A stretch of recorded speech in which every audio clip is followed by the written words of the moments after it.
News Channel. I think the most exciting bit for me is talking to people. People who I think are ignored often by the major news channels. We're going to give news they want to hear. There's a voice there that needs to be heard. I think there's a chance here for a diversity of opinion to be expressed, which you don't find elsewhere. It's really exciting. We don't hold back. We're free to say how decisions that are taken here affect us all around the country. Only on GB News, the People's Channel, Britain's news channel. Join us every night on GB News at 11 p.m. for Headliners, which is 3 top comedians going through the next day's news stories, which is exactly what you need, because when the establishment has gone crazy, you need some craziness to make sense of it. Headliners. You don't have to bother reading the newspaper. We've got it covered for you. Every night at 11 p.m. and repeated every morning at 5 a.m. We won't send you to sleep like some of the other paper review shows out there. So join us 11 p.m. every night on GB News. The People's Channel, Britain's news channel. Tired of the usual focus-tested, pre-prepared Westminster runaround? Well, so am I. So you want higher taxes? Is your department to blame for this? Are you rethinking this policy? Every Sunday at 9:30, I'll be sitting down with those in power to get the truth about the issues affecting you. Let's be honest, we've known about the cost pressures of this project for years, not months. That's the Camilla Tominey Show, a politics show with personality. On GB News, the People's Channel, Britain's news channel. There's only 3 people you can trust in life. Your doctor, your lawyer, and your nana. I'm not sure. So join me, Nana Aquare, at 3 p.m. every Saturday and Sunday, where we discuss the biggest topics of the weekend. Be ready for battle. Could you be quiet? What is this? It's my new t-shirt. It's your new t-shirt. I don't bite. Well, not without a good reason. Always honest, always fun. Every weekend at 3 p.m. on GB News, the People's Channel, Britain's news channel.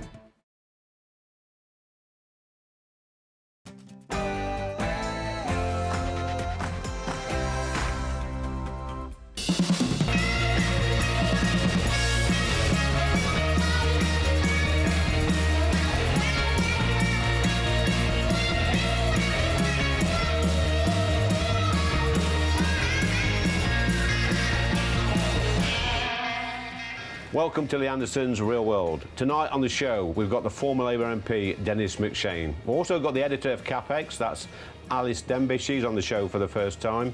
We've got the trade unionist, Andy McDonald. It's his second time on the show. Looking forward to seeing him. And we've got the former GB Olympian and world champion swimmer, Mark Foster.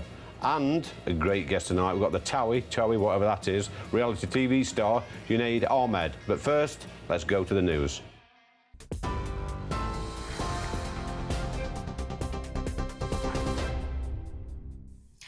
Good evening. Your top stories from the GB newsroom. As you've been hearing today, 13 Israeli hostages released by Hamas are back in Israel. That's according to the Israel Defense Forces. The Israeli military has said this evening it's preparing for the next stage of the Gaza operation.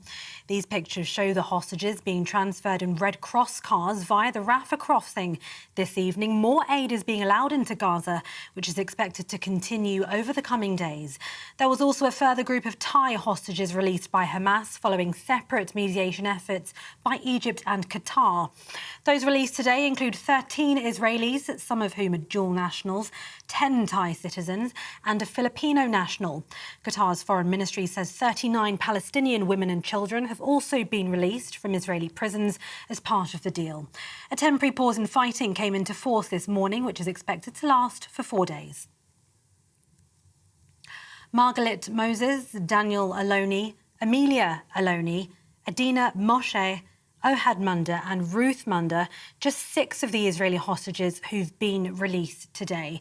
A full list of Israelis who've been freed has been released by the Prime Minister's office. They include 1 male and a range in age from 85 to as young as 5. The Israeli Prime Minister Benjamin Netanyahu has said, "We're committed to the return of all of our hostages." The UK's Foreign Secretary Lord David Cameron has said it's a huge relief to see hostages returned today. To other news now. 34 people have been arrested after riots and violent scenes in Dublin yesterday. A clean-up was underway this morning in the city centre after cars were set alight and shops were looted. A number of police officers were also injured. The violence was sparked after 3 children and a woman were stabbed close to a school in the city yesterday. A 5-year-old girl is said to be in a serious condition. Oscar Pistorius will be freed from prison on parole in early January, nearly 11 years after killing his girlfriend Riva Steenkamp on Valentine's Day in 2013. The former Paralympic champion, who's now 37, claimed that he fired the gun through a bathroom door after mistaking his partner for an intruder, saying he feared for his safety. He was initially jailed for 5 years, but an appeal saw him sent back for 6 years in 2016, less than half of the 15 minimum term that had been sought by prosecutors. And Rishi Sunak's facing a backlash from senior members of his own party after new figures revealed migration is at an all-time high. Reports suggest MPs are demanding action to reduce the number of people coming legally to the UK. Net migration peaked at 745,000 last year, a record high. Right, this is GB News across the UK on TV, in your car on digital radio and on your smart speaker by saying play GB News. Now, let's get back to Lee Anderson's Real World.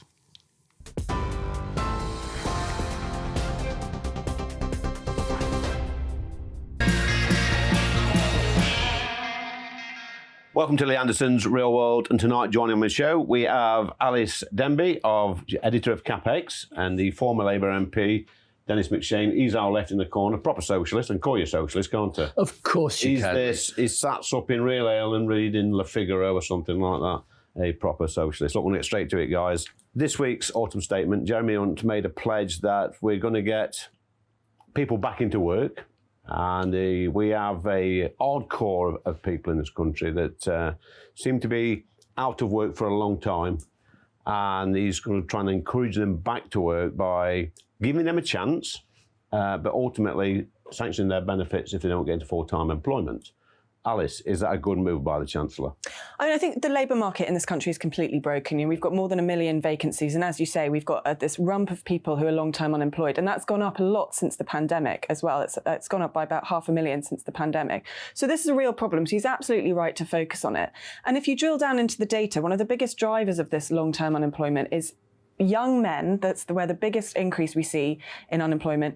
Young men aged 18 to 24 have long-term mental health conditions. And this is a real problem for these people. And he's absolutely right to be encouraging them to get back into work. This welfare state should be a safety net. It shouldn't be a dependency trap. Dennis? Not really. I mean, when you and I were young, Lee... You don't think I'm the same age as you, Dennis. I certainly hope I've got far more experience and knowledge. What you actually had in areas like steel in Rotherham and coal in Derby, the young men who weren't very well qualified, perhaps some problems, they were looked after by the labour market community. They were given slightly softer jobs, warehousing, sweeping, janitor duties, on guard, gatekeepers, and everybody looked after them. But when the unions were destroyed, and the bosses living in Silicon Valley sent down the order, cut labour, all of those were thrown onto the scrap heap, and the scrap heap no longer cushioned them because of the other cuts, not particularly blaming Tories or Labour. We just destroyed the support basis of a decent society. So there you go, Alice. I mean, Dennis, the socialist, is sort of suggesting that white working class lads in places like Ashfield, Mansfield, Bolsover, wherever they are very good at sweeping up. I think he's made a very compelling case against the welfare state there. He's talking about how this is a responsibility of civil society and perhaps not the government should be getting involved. Only if you've actually got a functioning labour market, Alice, and a functioning civil society. But we have done so much damage to the institutions of the civil society in the last 40 years. When I compare it to other slightly fairer countries, every country's got problems like this, but there's a bit more looking after, and we no longer have a caring Britain. I can blame it all on the Tories. Actually, I think the Lib Dems are mainly responsible in the last government. I mean, they were brutes in backing very right-wing, ultra-liberal austerity measures. Bringing all that back, the bosses, the employers aren't interested. They've given up training. They're not prepared to pay for training. You go to any other decent country in Europe, and you leave school at 15, 16, you're not going on to university, straight into one of 300 or 400 really good apprenticeships. But Dennis, the jobs are there. The jobs in places like Ashfield, where I represent, the apprenticeships there, the jobs are there. It's just very, very difficult for employers to get the young people, get that mindset of young people into those apprenticeships. The jobs are there. They tell me this every single week when I visit them. Alice, how do we get these young people? Because back in the day, when I left school, you could physically see where you was going to go to work. For me, I saw coal miners walking past my house to do a shift in the pit. I went down the pit. My sisters saw women going to the factory to do a shift in the factory making clothes. They went to the factory. But nowadays, it's not quite as simple as that.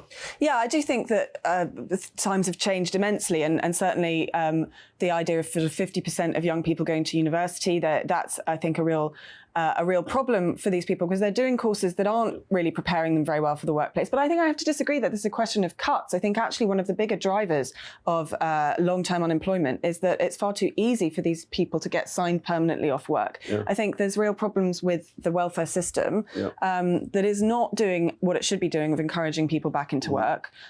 So I think Jeremy Hunt's absolutely right. I think some of our northern areas and Midland areas get criticised sometimes, Dennis, for being deprived and got problems with crime and deprivation and stuff like that.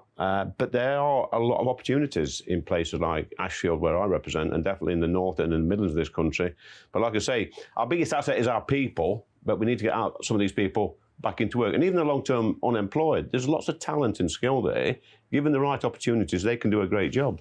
I completely agree with you, but the labour market's not delivering. Now, what Jeremy Hunt seems to be is to increase the blob, the sort of welfare dole office blob officials who crack the whip and deny people some benefits. What are they going to do? Starve in the street? We've got enough beggars. You can't go anywhere where we are in London. Every tube's got beggars outside it in the last few years. Yeah. This is now the sign of broken Britain. We've just created this. And we look even at the income tax, national insurance cuts yesterday.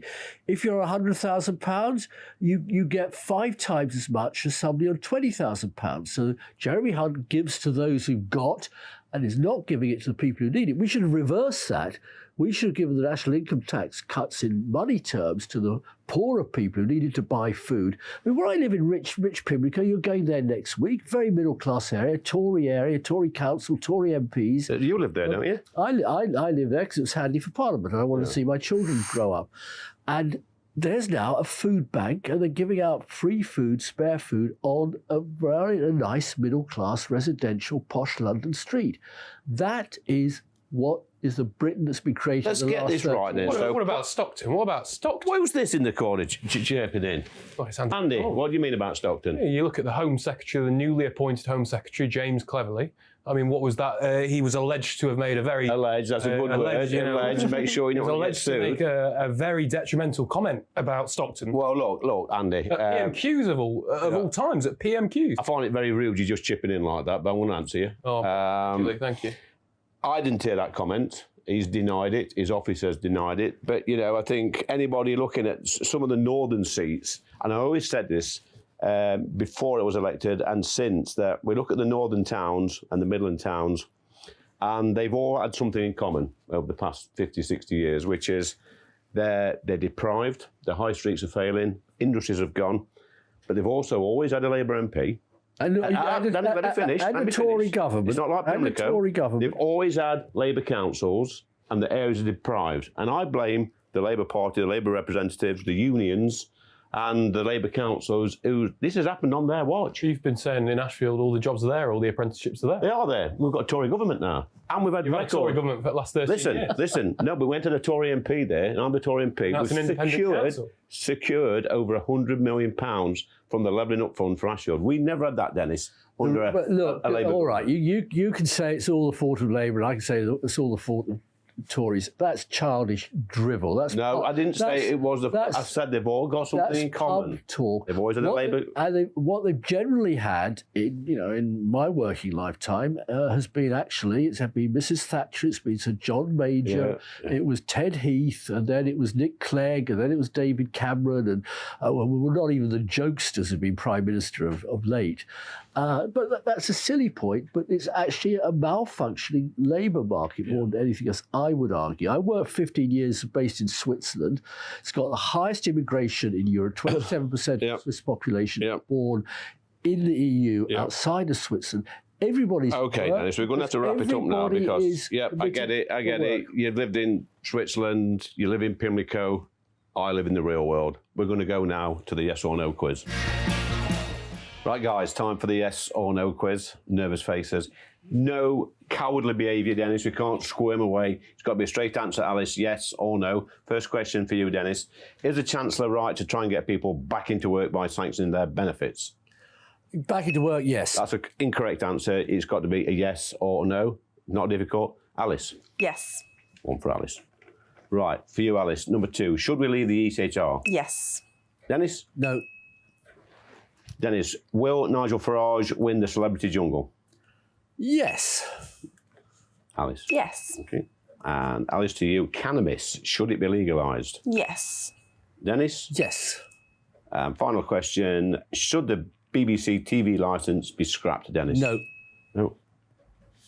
Reformed? Yes. Incorrect answer. It's not rocket science in this quiz, it's yes or no, so I get that as 4-all. Dennis, do you want to come back on one?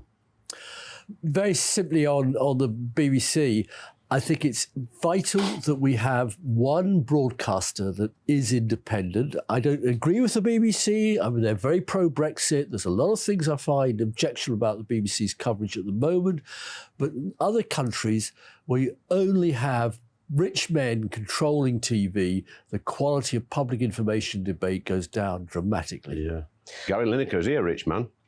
Oh, yes, and he gets paid a great deal by the BBC.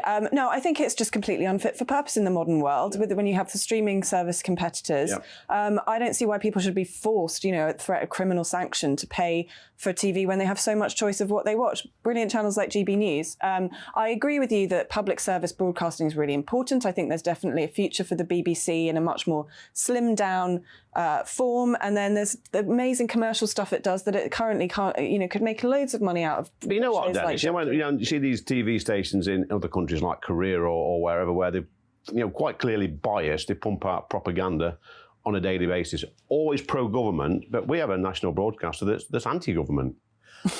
Do you know something? I've been in Korea a lot, but my Korean is obviously not as good as yours. Not as good as your French? No, not as good as my French. I'm okay in French.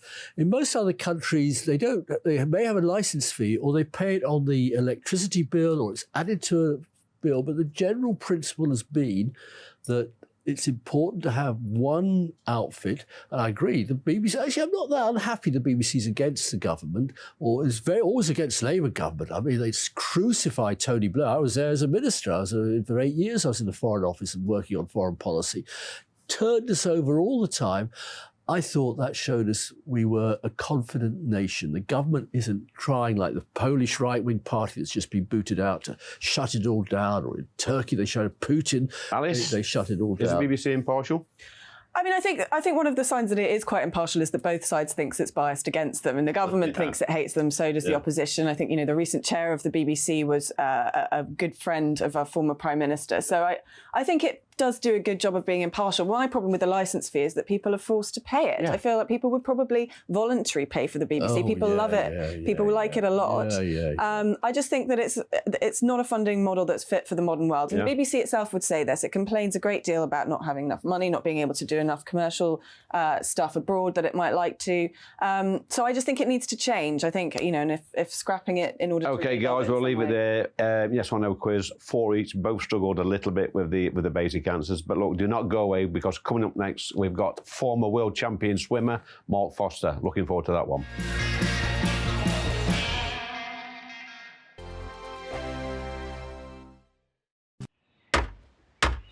Who is it? We're here for the show. Welcome to the Dinosaur Hour with me, John Cleese. I was married to a therapist. And you survived? I thought we were getting Hugh Laurie. Second best. You interviewed Saddam Hussein. What's that like? I was terrified on playing strip poker with these three. No, thank you. My CDs need to be put in alphabetical order. Are you going to be problematic again? The Dinosaur Hour. Sundays on GB News.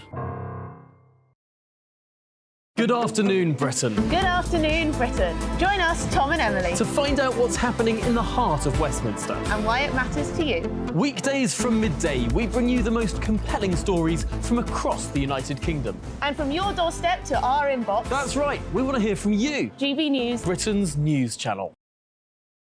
I think the most exciting bit for me is talking to people. People who I think are ignored often by the major news channels. We're going to give news they want to hear. There's a voice there that needs to be heard. I think there's a chance here for a diversity of opinion to be expressed, which you don't find elsewhere. It's really exciting. We don't hold back. We're free to say how decisions that are taken here affect us all around the country. Only on GB News, the People's Channel, Britain's news channel. Join us every night on GB News at 11 p.m. for Headliners, which is 3 top comedians going through the next day's news stories, which is exactly what you need, because when the establishment has gone crazy, you need some craziness to make sense of it. Headliners. You don't have to bother reading the newspaper. We've got it covered for you. Every night at 11 p.m. and repeated every morning at 5 a.m. We won't send you to sleep like some of the other paper review shows out there. So join us 11 p.m. every night on GB News. The People's Channel, Britain's news channel.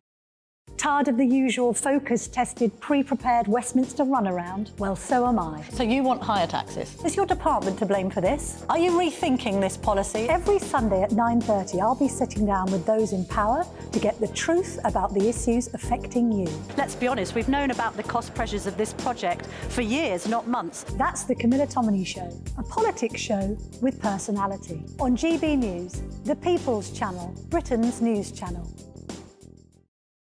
There's only 3 people you can trust in life. Your doctor, your lawyer, and your nana. I'm not sure. So join me, Nana Aquia, at 3 p.m. every Saturday and Sunday, where we discuss the biggest topics of the weekend. Be ready for battle. Could you be quiet? What is this? It's my new teeth. It's your new teeth. I don't bite. Well, not without a good reason. Always honest, always fun. Every weekend at 3 p.m. on GB News, the People's Channel, Britain's news channel.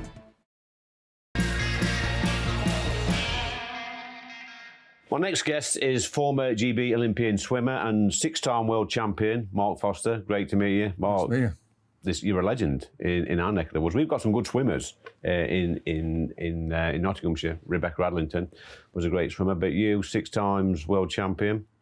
But you was a bit of a bad boy back in the day, weren't you? 15, 16. Tell me about that. I don't know how bad it was. I think looking back and reflecting on, obviously, we all reflect when we were much younger. I think a lot of my bad boy image was down to the fact that I was gay, didn't want anyone to see it, and my frustration was taken out on, well, if I create this facade, then no one will see the sort of real me in a sense. And also I was just a young teenage kid that was probably just playing up, like most kids play up. But I think the deflection thing was because I was gay and I didn't want anyone to see it. So I guess at that time, like 80s, early 80s, mid 80s, being a gay man in the spotlight, that must have been very difficult for you. Times are different now, obviously. Yeah. But for you, macho sport, macho body, doing great stuff. I think it's basically sort of late 70s, early 80s when I grew up in Southampton in Essex, and all the mods and rockers used to come down to the seafront on bank holidays. For anything I saw from playground, changing rooms, the street to TV to play school or Sunday school was, being gay was not an option. In terms of, I just heard bad stuff being said, and of course, I think the thing is when you sort of go, okay, I'm not sure if I'm gay straight or what I am, because I wasn't really sure at the beginning. I kind of went, okay, but I don't want to be called these names. I don't want people to sort of not that I saw people being beaten up on a daily basis. I saw a lot more now, I suppose, in a sense, but I kind of feel that I hid myself because I was worried about what people might think. Yeah. Whether that was friends and family, I was worried about what people might think when I got sponsors. Will I lose my sponsors? So you kind of create this secret life. So there must have been a big part of you, Mark, that made you feel unhappy inside, but another part of you driving to be a world champion. Yeah, I think I was never a tortured soul, so I'll never say that I was one of these people that really, really struggled. I got used to having a secret life, living two separate lives. There was kind of Mark the swimmer, and then when I met someone at 21 years of age, that was kind of like the real Mark. But I made sure these two worlds never met, and that's probably like people at work. I don't know. We all decide what we choose to share with our work colleagues, our friends, our family, or even our loved ones. So that just became, I think, because it was ingrained at such an early age, I wasn't tortured by it. But then again, I'd be in certain situations with the lads in the change room or the lads in a hotel room talking about random bloke stuff, which is irrelevant most of the time. But I'd always be sitting there going, be careful what you say, get your story right, do not go red. And that kind of became the story. So you're a gay man. They say in the closet, don't they? That's what they say, in the closet. Is that the right thing to say? I don't know. I don't know either, but that's what they say. That's what they say, in the closet. You're in the spotlight as well. How do you meet somebody? I don't know. It's just sort of one of those things that just snuck up and hit me, I suppose, in a sense. But I never was looking for anything. Okay. Because I was kind of like, that isn't the way that I can live. So I had girlfriends and I played around a little bit. I was at Millfield School as a kid, 13 years of age, where I had my first sexual experience with a man, well, with another kid. I was 13 years of age. But it was one of those things that then it was kind of, I don't know, where do you go and meet people? I never went into a gay club. I've probably been into gay clubs twice in my life now. Okay. And that was not to meet somebody that was dragged along with the Strictly crew or something else. So no, it was never, I never let my sexuality identify me, but then that's because I probably was afraid of what my sexuality meant to other people as opposed to myself in a sense. But was that the driving force behind that made me a successful swimmer? I don't know. You know, was it one of those things that I didn't want to be seen? So one of those things, put your head down in the pool and just train and try as hard as possible. So therefore be successful in the swimming pool. So people will go, you're a successful swimmer. So they're not going to look a little bit deeper about who the real person is. Well, you were a successful swimmer, Mark. Right. Now, your first World Championship. How does that feel when you touch the bar? It feels good. When you train to do something or you train towards something, it's one of those moments of, okay, I succeeded and it worked. I think you learn a lot more from when things don't go well. You know, from the failures you have. I don't think of fail from action. I learn, you do something, get a result. But when you touch the wall and all the hard work is fastest human being on the planet, fastest man to travel through water, it's pretty cool. But it's then again, you come out of the water, the next day you sit down with your coach and go, okay, what's coming up next? What competition have we got next? What are we going to focus on next? And how can we change things? How can we tweak things to make me go faster? Was there much money involved? You know, no, not at all. No. Did you have a second job? No. So as a kid, there was no money in swimming. Swimming was very, very amateur. Like most sports, they were amateur in a sense. It became professional after 96 Olympics. We got one Olympic gold medal. Do you know who that was? 96 Olympics in Atlanta, 96. One Olympic gold medal. It was two people. Reg Raven Pinsent. Okay. We won one Olympic gold medal. We came back and the sports and the arts and UK sport went, okay, that's not very good. So the sports and the arts put money into swimming. So sport became professional after that. So not until that point did we get better and better and better. When I started out in the sport, 16, 17, 18 years of age, to make ends meet, because there was no money in it. I worked as a career driver, fitted double glazing windows, groundsman, lifeguard. I lifted on building sites, lifting plasterboards around. The only job that I did not enjoy doing was sitting in a council office doing filing. And I think I'm not very good at sitting still. So I kind of realised that I was good at doing stuff. So we've got the Olympic Games next year in France. And obviously some young people will be going there. Would you sooner be a young swimmer back in the 70s and 80s or a young up-and-coming swimmer today, ready for the Olympics next year? I'd rather still be doing it. Yeah. And it's one of these things, you come to a realisation that when you're in sport that you've got a timeline. Because there'll be a point when your body can't do what your mind's asking it to do. And I retired at 38 and I eked it out as long as possible. Do I think things are different? I mean, things have changed an awful lot. From the science that goes into the athlete, the science what goes into the way they train, what they eat, the way they rest, etc., etc. There's a lot more involved now, and it's more specific. When I started out in the sport, it was very much, you're a swimmer, you swim up and down the pool for 2 hours. Regardless whether you're a sprinter long distance, you do this. Whereas now it's a bit more of a science, which is, well, if you're a sprinter, you do this kind of training, you don't do this kind of training because that doesn't make any sense. It's to teach your body to do what you're going to ask it to do. So things have changed an awful lot.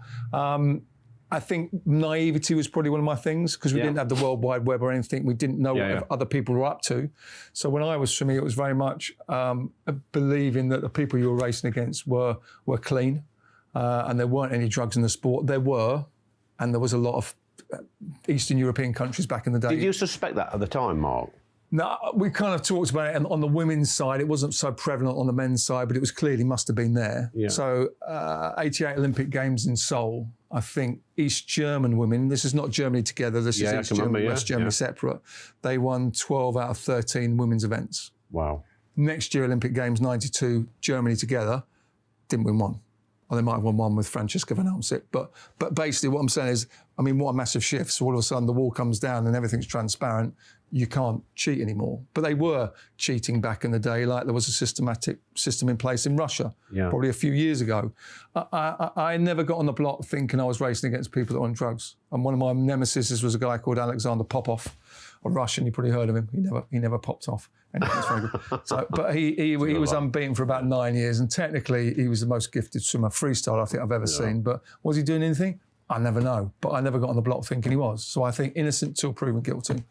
So the sacrifices you must have made as a young person to be a world champion, not just you, your family as well, because that must have meant early mornings, sometimes late nights, your parents sacrificing all sorts of things, money and their own life as well to get you there. That's some sacrifice, Mark, isn't it? Yeah, I think the person that probably sacrificed the most was my mum. So bearing in mind, I started early morning swimming when I was probably 8 until 13 years of age, and I got a scholarship, fortunately, to go to Millfield School. Family couldn't afford to send me there, but I got a scholarship. But until that point, from 8 to 13 years of age, for a 5-year period, I swam 5 mornings a week. Yeah. So my mum would get me up at 5, give me breakfast 5:15, put me in the car at 5:30, and then I'd be in the pool till 8 o'clock every morning, Monday to Friday. I mean, at school, I was known as chlorine boy. I was the cleanest boy in school. But my mum, I mean, literally, and I didn't think about it, and you don't appreciate these things, but when you look back and be like, I mean, she made a huge sacrifice because she then had a full-time job. What keeps you, as an 8-year-old, doing that day in, day out for years and years? What keeps you doing that? I've got to hang out with my mates. Is that it? Yeah. Simple as that? My mates were at the swimming pool, and if I didn't go to the swimming pool, I didn't see my mates. And you swim up and down for 2 hours, you might have a chat for 10 seconds and off you go again. And I don't know, I kind of like that. I like being around people. I like being around like-minded people. But see, I was out with my mates, smoking, bird nesting and pinching apples. So, lovely, Mark. Great to meet you. Thank you. Look, do not go away because after the break, we've got trade unionist Andy McDonald and the editor of CapEx, Alice Denby.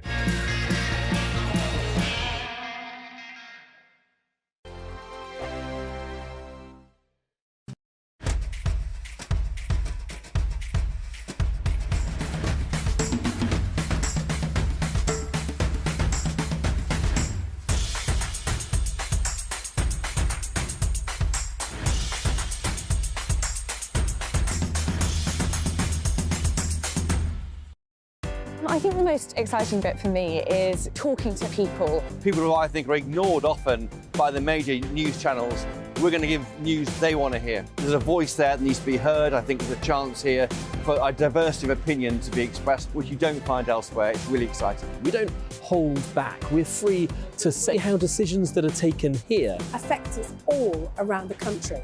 Only on GB News, the People's Channel, Britain's news channel. There's only 3 people you can trust in life. Your doctor, your lawyer, and your nana. I'm not sure. So join me, Nana Aquia, at 3 p.m. every Saturday and Sunday, where we discuss the biggest topics of the weekend. Be ready for battle. Could you be quiet? What is this? It's my new teeth. It's your new teeth. I don't bite. Well, not without a good reason. Always honest, always fun. Every weekend at 3 p.m. on GB News, the People's Channel, Britain's news channel. I'm Michelle Dewberry, and I'm not here to tell you what to think. I'd much rather hear what you have to say. So send in your opinions to gbviews@gbnews.com. Keep them clean, and you never know, I might read them out. With my panel here on Jubes & Co, we debate, we get stuck into the issues of the day on a show where all views are welcome, especially yours. GB News, the People's Channel, Britain's news channel. Join us every night on GB News at 11 p.m. for Headliners, which is 3 top comedians going through the next day's news stories, which is exactly what you need, because when the establishment has gone crazy, you need some craziness to make sense of it. Headliners. You don't have to bother reading the newspaper. We've got it covered for you. Every night at 11 p.m. and repeated every morning at 5 a.m. We won't send you to sleep like some of the other paper review shows out there. So join us 11 p.m. every night on GB News. The People's Channel, Britain's news channel. Who is it? We're here for the show. Welcome to the Dinosaur Hour with me, John Cleese. I was married to a therapist. And you survived? I thought we were getting Hugh Laurie. Second best. You interviewed Saddam Hussein. What's that like? I was terrified. I'm playing strip poker with these three. Ah! No, thank you. My CDs need to be put in alphabetical order. Are you going to be problematic again? The Dinosaur Hour. Sundays on GB News.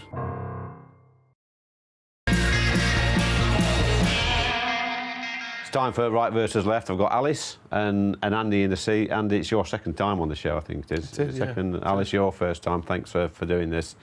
Net migration figures came out this week. They're up about 650,000 net migration figure. Alice, is this a problem? Yeah, it's obviously completely unsustainable. Nearly 750,000 people arrived in this country in 1 year. And this is not driven by illegal migration, bigger problem as that is. This is legal migration. This is people coming here completely legitimately. You know, having, after successive Conservative governments have promised to bring the figures down, and they've gone up and up and up. Something needs to change. Andy? I completely agree, funnily enough. A socialist agreeing? I know. Well, what's going on? Well, you know, a former socialist yourself, I'm sure you can empathise. Yeah, but, you know, you look at these net migration figures. We've had 8 Home Secretaries in the last 13 years. It's clear that, you know, the successive Conservative governments clearly don't take the issue seriously enough if you're having 8 different Home Secretaries. I mean, you had Suella Braverman for 2 weeks. She was fired for 3 days, replaced with Grant Shapps, and then brought back.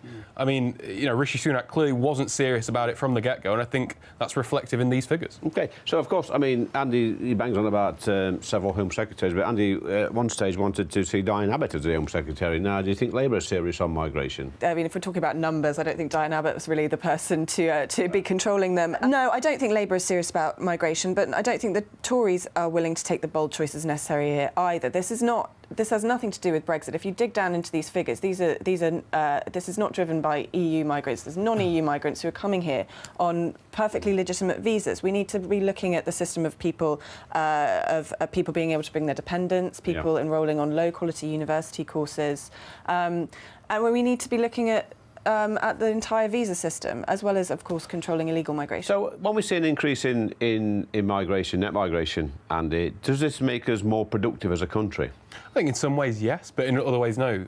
You know, obviously there are clear ways in industry where more people equals more things done. That's an objective truth. But if you look at the wider kind of industrial profile, it's not ideal when there are only so many jobs going, there are only so many opportunities going.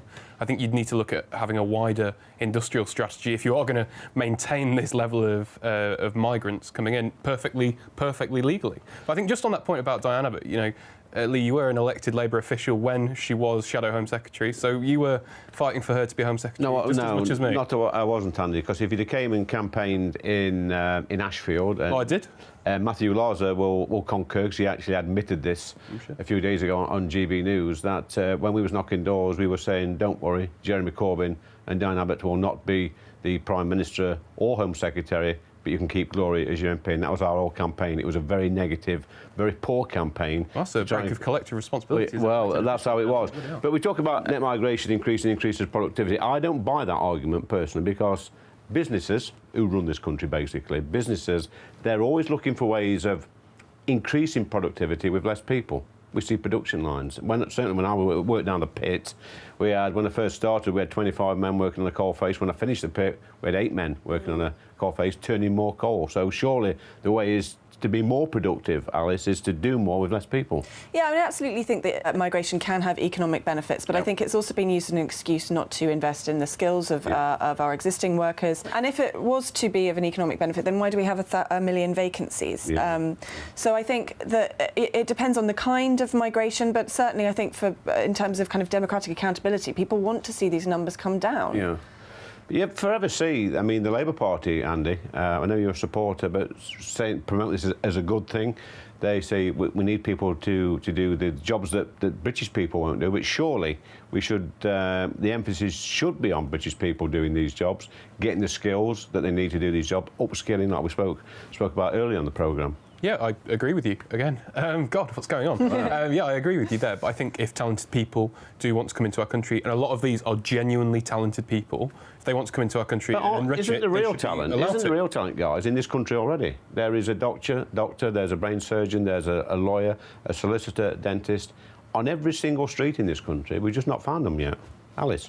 I mean, I do think that there are certain industries, so our tech startup industry is a very important industry for this country, and that is a global talent pool. For those kind of very high-skilled, very specific jobs, you do need to be open to the world. And of course, I think that has cultural benefits for this country too. But absolutely, we do need to be investing in the skills of our domestic population. And I just think in terms of if people are going to trust governments, if people are going to have faith in our political system, you can't have a sense that the borders are completely open and that this whole system is out of control. So we saw last week, Andy, the judgment on the Rwanda flights, on the Rwanda scheme. We got knocked back in the Supreme Court. I was absolutely hopping mad, livid, as you can probably imagine. Is it time now to leave the ECHR? No, I don't think it's a legislative priority for the government to leave the ECHR. But, looking at the King's speech, they don't have much going on, so maybe it is a legislative priority for them. I don't think that it is in the top 10 things that voters care. But why? Because I think, you need to look at actually dealing with the issues, the massive wage gaps in the country between people that didn't go to university and people that did go to university, the wage gaps between those that went to Russell Group universities and non-Russell Group universities, looking at the issues with pensions, looking at the industrial disagreements, looking at the poverty, the food inflation, that yes, he's cut inflation slightly, but the effects of the food inflation are still in play. Well, it's hard, actually, but... well, no, it's not, because if you look, the prices that have increased, they're not coming back down. OK. Alice? Yeah, you say people don't care about the ECHR, and I think on that technical point you're right, but I think people care very deeply about migration, and especially illegal migration. I think people are appalled by the spectacle of people drowning in the Channel and the idea that our borders are completely porous. So if the Rwanda scheme or any kind of method of dealing with the crisis in the Channel is going to work, we do need to leave the ECHR. And I also think that there is a logic to it in terms of just completing the Brexit project. I don't see how we've asserted our sovereignty by leaving the EU, but we still allow decisions to be taken by a completely unaccountable European court. So I think it's time to leave, and I do think that if the government the Conservatives were to run a future election campaign with that as a pledge, I think then that might, fire up. So then, Andy, what do you think to that? I think that the British people are sensible enough to look at the 13 years of chaos. Sensible. One pledge. Sensible enough. Yeah, I think, one pledge is not going to save particularly the last 5 years of chaos. So are you happy with us being dictated to by European courts? I think there are bigger legislative priorities than leaving these. Are you happy with... I'm impartial. I really don't care. I think that looking at the issues that working class people face, like wage inequality and genuine quality of life, I think those are important things. That Meanwhile, Alice, back in the real world, the show's called The Real World, my inbox tells me a different story to what Andy's telling me, which is illegal migration. And if I looked at my emails right now, it would be legal migration. People will be hopping mad now, furious. When they struggle, Andy, to sometimes get that GP appointment, doctor appointment, maybe they're on the housing list and they're struggling for housing, it winds people up, Alice. Yeah, absolutely. And as you say, mass migration does also depress wages. And I think it's a real issue that people care passionately about. I think it's one that is one of the reasons people are so angry with the current government. But I also think it's one that will require really bold, decisive, assertive action to fix. And perhaps leaving the ECHR sounds kind of dry and technical. But I think we are going to need to make big, bold moves like that if we are going to control this problem, because, as you say, 13 years, and what have we done? The Labour Party is pretty quiet on this so far, Andy. Why is that? because I think they believe there's bigger legislative priorities. I would imagine, you talk about the real world, but I think working class issues of wage inequality are real world issues. How would Labour bring down legal migration? I think looking, instead of fighting fires, they'd kill the arsonist. They would actually look at genuine reform of the border security in this country. They would look at this is legal migration. Legal it's not migration, of border security. Well, it is to an extent. It's a wider visa reform, a wider justice reform, and I think they genuinely look at that. You look at Keir Starmer, Director of Public Prosecutions. He's got legislative experience, far more than any of us at this table. I genuinely think that he'd be able to lead a Labour government. Keir Starmer is very good at unpicking things. He's not that good at putting things back together, Andy.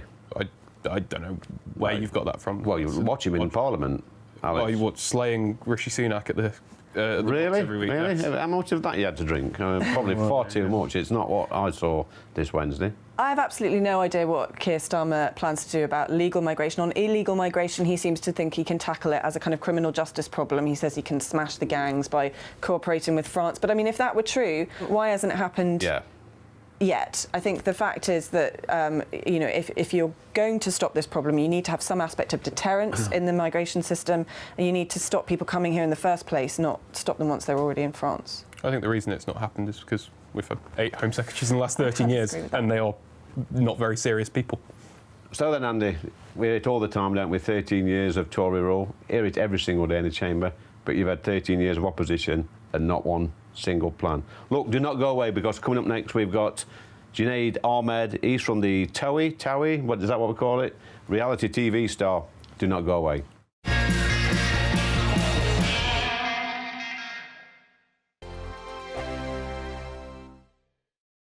Your weekend starts here with Friday Night Live with me, Mark Dolan, 8 till 9 on GB News. Big stories, big guests and big laughs as we get you ready for a cracking weekend. That's Friday Night Live with Mark Dolan. Fridays 8 till 9 on GB News. Bring your own drinks. The admission's free. Wake up to the headlines with Headliners every morning at 5 a.m. We treat you to the day's biggest stories before anyone else, 7 days a week. You can catch up on everything you need to know before you've even had your kippers. Headliners every morning at 5 a.m, only on GB News, the People's Channel, Britain's news channel. In the GB Newsroom, we bring you the news as it happens. With our team of dedicated journalists across the UK, we're ready to give you accurate reporting every day. When the news breaks, we'll be there with bulletins on GB News, the People's Channel, Britain's news channel. I think the most exciting bit for me is talking to people. People who I think are ignored often by the major news channels. We're going to give news they want to hear. There's a voice there that needs to be heard. I think there's a chance here for a diversity of opinion to be expressed, which you don't find elsewhere. It's really exciting. We don't hold back. We're free to say how decisions that are taken here affect us all around the country. Only on GB News, the People's Channel, Britain's news channel. Good afternoon, Britain. Good afternoon, Britain. Join us, Tom and Emily, To find out what's happening in the heart of Westminster. and why it matters to you. Weekdays from midday, we bring you the most compelling stories from across the United Kingdom. And from your doorstep to our inbox. That's right, we want to hear from you. GB News, Britain's news channel. GB News, unlike other broadcasters, isn't obsessed with the London-Westminster bubble. We think there's a nation beyond the M25, and that's why we talk about the issues that matter across the land. Join me on State of the Nation, 8 to 9 o'clock, Monday to Thursday, on GB News. Daisy's listening, and you should too. I'm Andrew Doyle. Join me at 7 o'clock every Sunday night for Free Speech Nation, the show where I tackle the week's biggest stories in politics and current affairs with the help of my 2 comedian panellists and a variety of special guests. Free Speech Nation, Sunday nights from 7 on GB News, the People's Channel, Britain's news channel.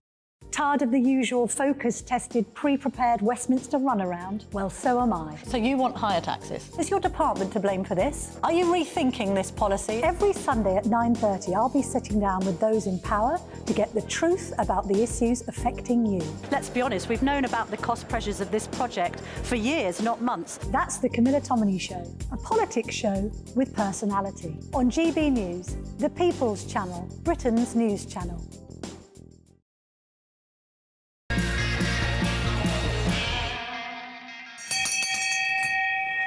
Thanks, Esme. That's Last Orders at the Bar. And tonight in the pub, I'm joined with Junaid Ahmed. Nice to meet you, young man. Lovely to meet you. Look, reality TV star. Yeah. I can't ever say it right. Is it Towie or Towie? Is it Towie. Towie. Yeah. What's all that about? Towie is one of the longest running reality shows on ITV, and it basically follows the life of us glamorous Essex lot. Yeah. Arguing, bitch. Yeah. Loving, having good times, and just a group of our friends having a great time together. So you say glamorous, you know. I mean, you're looking very glamorous today, young man. You've got, you've got everything done here. The hair's going off. New set of turkey teeth by the looks of it. Tell me about them. I just love feeling glam. Do you know what I mean? Like, I'm very comfortable in who I am as an individual, and I just like being glamorous. Teeth, nose, hair, full face. Just a pretty boy. You must spend a lot of time looking like that. Took me 3 hours to get ready today. Yeah. Love it though. Yeah, you're looking well. Wouldn't have it any other way. Well, look, growing up, obviously, I know you went through a difficult time at home. Yeah. Being a gay man. Yeah. Being a gay Muslim man. Yeah. That must be incredibly difficult in the household. Tell me about that, Junaid. So, I mean, like, life now is amazing. I'm so grateful for the opportunities and everything I've done in reality TV and stuff. But growing up was never so easy. I was kicked out when I was 18 years old, moved from a place called Peterborough. I know to Essex. Getting good passports there, don't you? Passport. Yeah. So originally I'm from Peterborough. I got kicked out when I was 18. I come out as gay when I was 18. It's something just my family couldn't accept, coming from a Muslim background. When you say came out, what sort of conversation was that with your parents? A sit-down conversation, because it was something I knew from a very young age I was gay, but it was just something I couldn't voice and speak about, coming from the background and the religion that I come from. I was scared. I was absolutely petrified. Wow. So I think kind of years of learning from it and being comfortable to do it. At the time when I was 18, I thought, I can't hide it anymore, and just sat them down and told them. And what was you scared of? Rejection. Yeah. Just you hear stuff, and I was just scared to get rejected. I think the worst possible outcome is what happened. I was kicked out. I had no money. I had absolutely nothing. Wow. I was the lowest I've ever been in my whole life, and I started a brand new life in Essex. Didn't know anyone, and. So how do you make that transition, Junaid? You know, you're kicked out, you're 18, you've got no money, you've got nowhere to go. You've got to move out the area, really. 100%, yeah. How'd you get by? A lot of sofa surfing to start off with. I had a few friends in Essex, stayed at their family home, kind of getting myself together. Okay. Ended up going to university, studied journalism. Excellent. Left it, finished, got a degree, started working in a bank. 3 years later, I was a bank manager.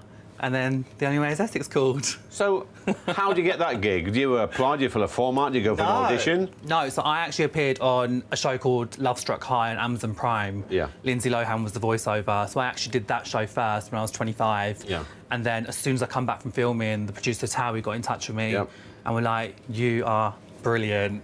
Yeah. And then I started my Towie journey. 2 years later, I'm still here. And tell me about your business. You've got your successful businessman. I'm not just a pretty face. Yeah. I know I look amazing, but I'm also very intelligent, and that's what I like people to know. So I also run my own business, JJ Social, it's a social media management business. So I help businesses and brands across the UK with their social media and working with influencers. Could you help politicians, do you think, with their image and brands? Maybe. Yeah. We could tweak it a little bit. You know, I'm looking at... Make them feel a bit more glamorous. Well, yeah, I'm looking at what's going off here, you know. The lips, the teeth, the eyebrows, you know, the hair. Yeah. Can you do it for this? Yeah, of course I can. I mean, we're taking that nice little trip to Turkey. Yeah. Bit of zhuzh. I mean, I can't work miracles. Well, look, you know... my best. Towie. Still can't say it. It's not Towie. It's not going to last forever. No. In 10 years' time, what do you see yourself doing? I see myself as a successful TV presenter. That's the road I want to go down. I'll do a few more reality shows. I've had quite a lot of interest for some stuff coming up, so let's wait and So see. we're talking about reality TV shows. Yeah. We've got The Jungle on at the moment. Love it. GB News' Nigel Farage is on there. Yeah. I mean, I don't watch the programme, I don't get to watch much TV at all, but it's getting a little bit of stick. And you've got them little TV presenters, Ant and Mick, is it? Is it Ant and Mick? Ant and Dave. Well, you've got them pair, they're having a pop at GB News all the time, but do you think Nigel's going to win?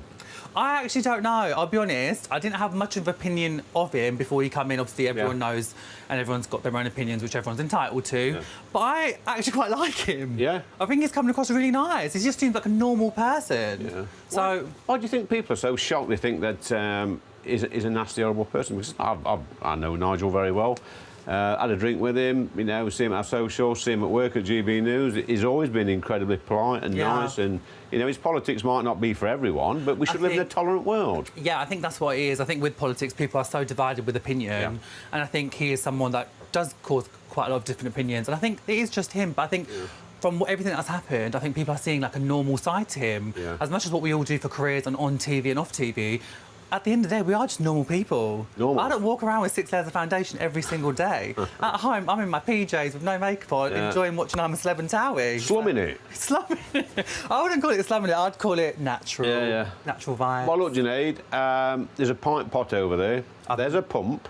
There's that one there. So you've got to, you're on the pull. Not that sort of pulling pints.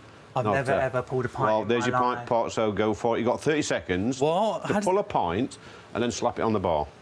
Oh. Come on, let's have you. Wait, how does it work? Oh, my God. That's him. Wait, I've seen this on... No, you've got to do it like that. Is this how you do it? You only get one go. There's no second chance. No, I'm going to find a boyfriend who wants a beer. What is this beer? Carlsberg? It's Carlsberg. Oh. Say so. That's a bit frothy, isn't it?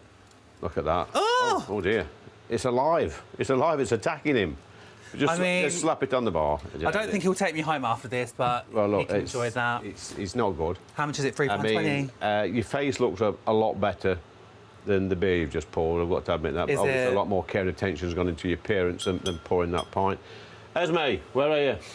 Hi, Lee. You've got a landlady here, look. She'll... Babes, I'm so sorry if I've disappointed you. So you run this pub, Esme? Yeah. Would you hire me? If you've got staff I pulling would, but you might need a bit more training. Yeah, how much training? About 2 months, maybe. Really? No, I'm joking. I'm only here to find a fella. So, Esme, out of 10, scores out of 10 for that. Or I think we give him a 7. So, Junaid's got 7 out of 10. That's probably halfway down the leaderboard, Junaid, but it's a good effort. I'd probably give you 10 out of 10 for your appearance. Thank you. Look at that. So, look, young people want to be reality TV stars these days, don't they? What sort of advice would you give to them? Just be yourself. Don't be anyone that you're not. For years, I always thought I wanted to be like...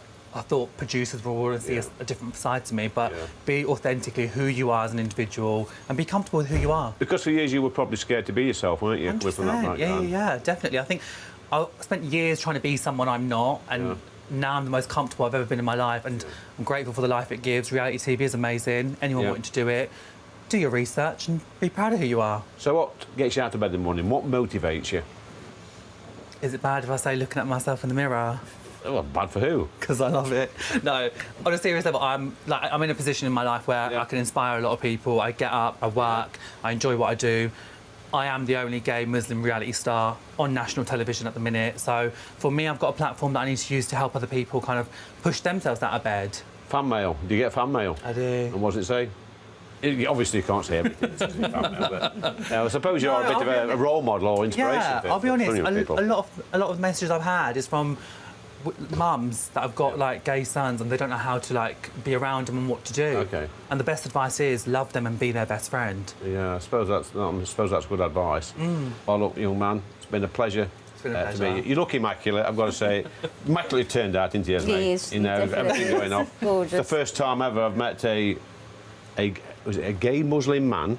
Yes. You're incredibly proud of your background and where you're from. 100%. You're a brave man. I think you're a brave man, coming, you know, from where you've been and the story you've told me, and you should be incredibly proud of yourself. Thank you. Cheers, It's been a buddy. pleasure. Thank you. That's Junaid, he's a brilliant man. He's immaculate. Now then, another cracking show on GB News. Been absolutely brilliant. Brilliant guests, as usual. Same again next Friday at 7 p.m. But coming up next, we've got Mark Dolan. It's Friday Night Live.